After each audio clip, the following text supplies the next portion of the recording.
Bienvenue dans la jungle.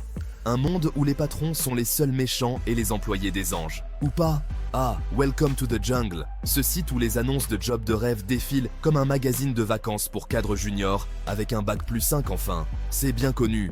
Aujourd'hui tout le monde en a un, non?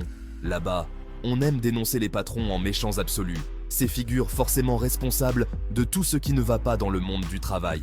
Ils jouent le rôle de tyran de comédie pour vendre une vision utopique où chaque employé est une victime exemplaire, docile et innocente. Mais quand on y regarde de plus près, la réalité du terrain est un peu plus nuancée. Parce que c'est bien beau d'avoir un job, lifestyle, en start-up ou en grande entreprise, avec baby-foot, open space ensoleillé et fruits frais le matin, mais le quotidien de l'entreprise moderne, c'est aussi le joyeux chaos des dégénérés en mode compétition, prêts à vous piétiner pour un poste sous-payé, avec en prime des team buildings, où on se prend mutuellement en photo comme une grande famille, jusqu'à ce qu'on sorte les couteaux dans le dos. Mais ça, welcome to the jungle. Ils n'en parlent pas trop. Là où ce monde des méchants patrons et des gentils employés atteint le sommet de la caricature, c'est quand on voit que le mot « ouvrier » n'existe pas. Chez eux, si t'es pas dans le service client, RH ou l'ingénierie en sweat confortable, c'est qu'il y a sûrement une place pour toi en Chine et pas besoin de postuler ici. Au mieux, tu peux trouver des annonces pour un poste d'assistant happiness manager en BTO-BTOC, parce qu'il faut bien prendre soin de l'équipe. Pendant ce temps, ceux qui travaillent réellement les mains dans le cambouis, qui tiennent les entreprises debout, sont tout bonnement absents de leur univers.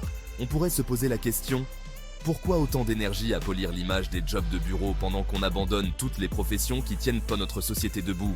Parce que ça vend bien, évidemment. Le mythe de l'employé héroïque au bac+5, multi-certifié, traquant les patrons tyrans, ça attire du clic, ça rassure sur la modernité de l'entreprise.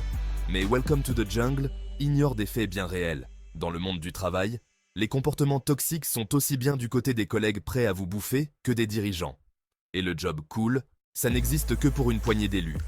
En fait, à force de vouloir transformer le monde du travail en foire aux illusions, Welcome to the Jungle finit par desservir les véritables travailleurs, ceux qui n'ont pas droit au baby-foot, au café bio, à volonté, ni à des chefs prêts à mettre de l'huile dans les rouages de la relation employé-employeur.